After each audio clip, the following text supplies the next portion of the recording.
Blog Talk Radio. Hi, everybody. Welcome to another reality show. I am Golden Hawk, and I am the host of this fabulous show. Consciousness itself is moving, is shaking, is creating potentials for awareness that in no other time in history have we had the potential to awaken to truly who we are. I mean, truly who we are, not the name on our license, not the job description as a career, not even just if we're a mother or a sister or a father or an uncle, but the essence, I mean, the real essence, the part of us that is eternal, the part of us that is truly kind of in charge of all of this, and it appears in our dimension as duality, as right and wrong and good and bad and light and dark. Yet from a more expanded point of view, there is this exquisite dance, an exquisite unfoldment of evolution, of consciousness, and of my personal belief, a new humanity from a whole new level. And tonight's show is absolutely in support of the new humanity that I'm speaking of. I'm really, really excited. Tonight I have two guests on. They're each going to speak for an hour. And what's very exciting about tonight's show is there's a theme that I didn't even realize it. It was a subconscious creation. I realized it in the woods today. The theme for tonight's show is really about helping to become aware, helping the audience to become aware of the potentials that exist on the planet right now. It's not about proof, and even though we have that, it's not about judgment. It's really about kind of going back into our inner child, the place where it was all just curiosity. It wasn't about can it be or can it not be. It was just about what can we make it? How can we experience this? And you'll understand more as the show goes on. So let me introduce my absolute beautiful guest, Linda from Benevolent Spirits. Welcome to the show, Linda. Thank you so much, Goldie. It's so nice to be with you. Oh, it's such a pleasure. I have been very excited about our show since we booked it a few months ago. I have too. Because, yeah, please, if you can, your site, Benevolent Spirits, I mean, the name really embodies it, and yet there's so much to the benevolent spirits in your life. If you could just share with the audience what that's about, that would be awesome. Oh, certainly. If you don't mind, can I give a little background on how I began seeing these and things? Perfect. You call it. Yes. Okay. My awakening journey, it began around 4 years ago. I had always felt energy my entire life, like in my chest, and I'd see auras and things around people like that. But around 4 years ago, I had an out-of-body experience, and my Kundalini energy awakened that night, and it was so warm, and it just felt as though it snapped and ran up my spine.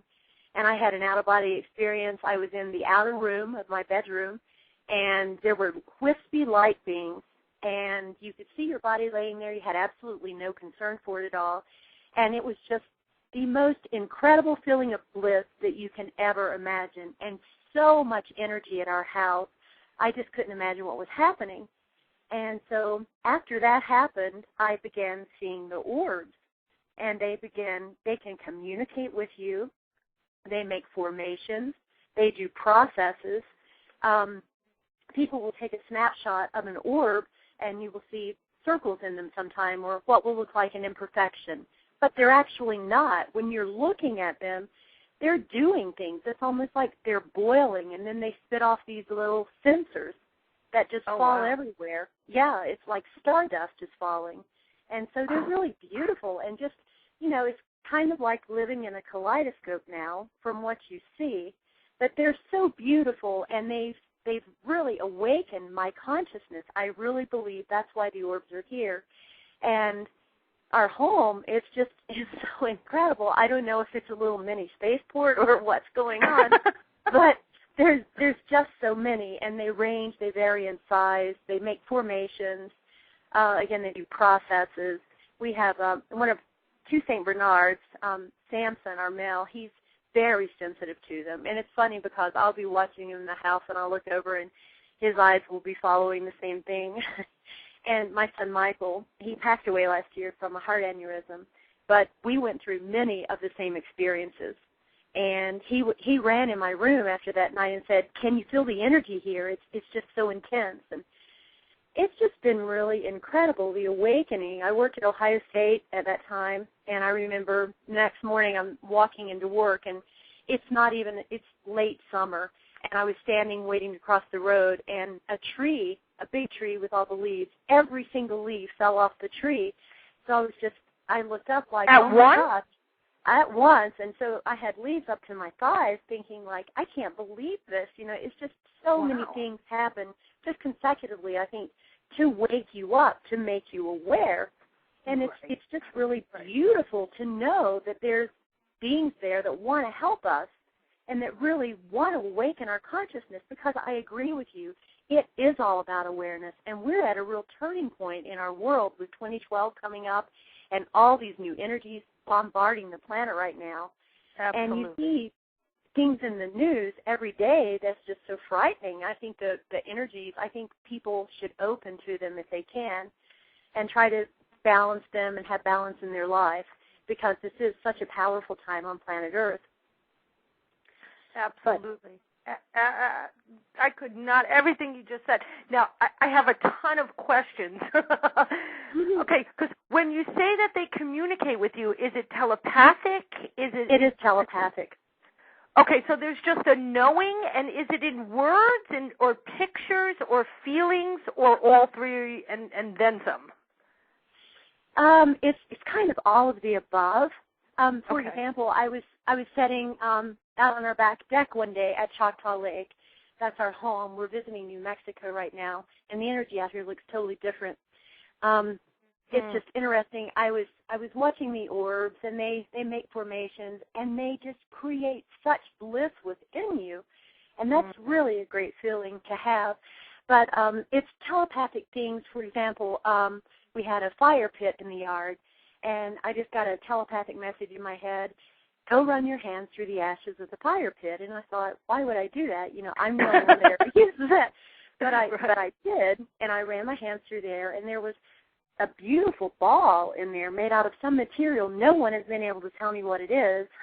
And it reminded my son of the ball on the cat's neck in Men in Black. It was wow. Yeah, okay. I thought that was really a cool thing. And so it's almost, are they leaving gifts? I'm like sorry? interdimensional, like did they leave that gift? Did they create that gift? I think they did create that, because I've shown it to so many people, and it always changes its appearance a little when you hold it up to light, and no one can tell me what it is, what it's made of, and it's just really amazing. I keep it out, in a special place in my house, like, wow, look at this. This is really beautiful.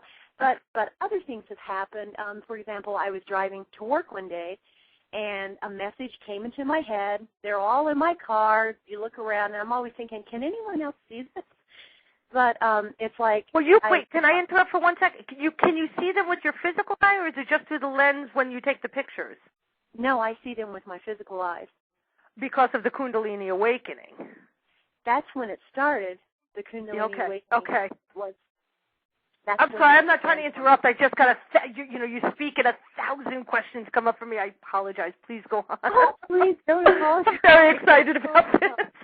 No, I want to see the orbs. That's what I want to see the orbs. They're really amazing to see. That's why I can describe, like, I know on Facebook and things, my husband's in a lot of the groups, and like orbs, what are they, and things like that, and people will say, like, oh, there's so many imperfections, and that's why I'm trying to explain, no, they really aren't imperfections. These are doing a boiling light process and shooting off the almost stardust, which look like little sensors.